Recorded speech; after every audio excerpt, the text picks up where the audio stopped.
ọkwa sị na achụkata mmadụ achụnye ya ebe Chukwu kwadoro ya. Anyị ga-ahapụzi ebe a na-echi eze maka ebe a na-atụ agwụ, na-alụ ọgụ, na-etiti ugbo ozugbo ma na-atọrọ na-egbukwe ndị mmadụ. Mbanụ, ndị Abịa ajụnụ. Chineke mee, onye sịkwara na Abịa steeti agaghị ede mma?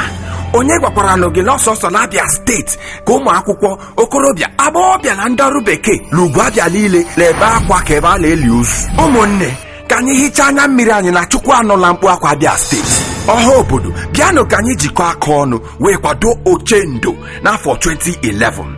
Onye ọbụla ga na-egoli, na-achị ma na-aṅụrị na elele na ihe nrite so ezi ọchịchị ga-eruzu anyị ahụ.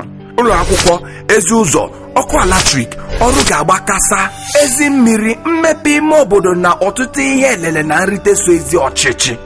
Ka anyị gbara gidigidi gadagada kwado Ochendo. Theodore Ahamefuna Orji, Ochendo.